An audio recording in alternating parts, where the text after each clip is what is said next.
Hi friends, இன்னைக்கு லஞ்சுக்கு வந்து நான் என்ன கருணக்கிழங்கு பண்ணியிருக்கேன்னா மதியம் வந்து கருணக்கிழங்கு தான் சைட் டிஷ்ஷாக பண்ணியிருக்கேன். சைட் டிஷ்க்கு வந்து கருணக்கிழங்கு எப்படி பண்ணுறதுன்னு இந்த வீடியோவில் பார்க்கலாமா?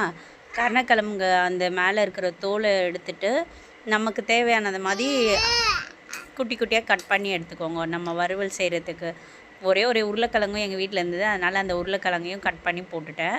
தோல் எடுத்து நமக்கு ஏற்ற மாதிரி அந்த குட்டி குட்டி ஸ்லைஸாக கட் பண்ணதும் தண்ணி ஒரு இந்த கிழங்கு முழுகிற அளவுக்கு தண்ணி ஊற்றி அதில் கொஞ்சமாக உப்பு கொஞ்சம் மஞ்சத்தூள் போட்டு நல்லா கிழங்கு வந்து ஒரு 75% வெந்துடணும். முழுசாக வேகக்கூடாது, ஒரு 75% வெந்தால் போதும்.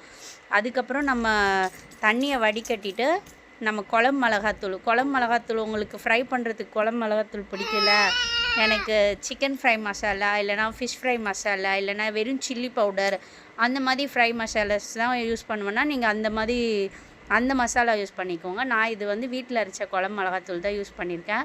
அதை போட்டு நல்லா பசஞ்சிட்டு அதுக்கப்புறம் கொஞ்சோண்டு அரிசி மாவு, உப்பு தீந்துருச்சு, கடைக்கு போகிறச்சே வாங்க மறந்துட்டேன், அதனால் கல் உப்பில் கொஞ்சமாக தண்ணியை கலக்கி ஊற்றியாச்சு.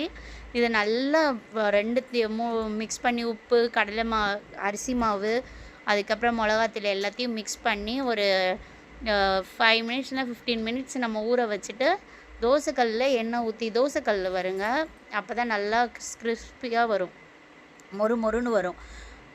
நம்ம இப்போ கடாயில் மொத்தமாக போட்டு பண்ணோன்னா மொறுன்னு வராது. தோசைக்கல்லில் வந்து எண்ணெய் ஊற்றி ஒன்றா வச்சு நம்ம போட்டு எடுத்தோன்னா நல்லா வரும்.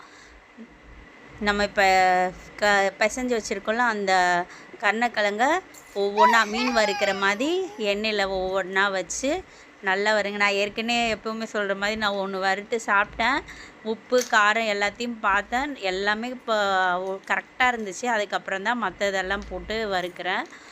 இது நான் கட் பண்ணி எல்லாம் க்ளீன் பண்ணி கொடுத்துட்டேன். இன்றைக்கி என் அண்ணி பொண்ணு நான் சமைக்கிறேன் அப்படின்னு சொல்லி அவளே கொண்டு போய் அவளே சமைச்சி அவளே எனக்கு ஒரு வீடியோ எடுத்து கொண்டு வந்து என்கிட்ட கொடுத்துட்டு இதை வீடியோ எடுத்து எடிட் பண்ணி போட்டுக்கோங்க. ஆனால் அவள் சொல்லிட்டேன், நான் கண்டிப்பாக சமைச்சது யாருன்னு நீங்கள் மென்ஷன் பண்ணணும், என்னை சொல்லணும்னு சொல்லிட்டா. என் அண்ணி பொண்ணு, சின்ன அண்ணி பொண்ணு, அவள் பேர் சிந்துஜா. அவள் தான் இன்றைக்கி இந்த கருணக்கிழங்கு ஃப்ரை பண்ணா.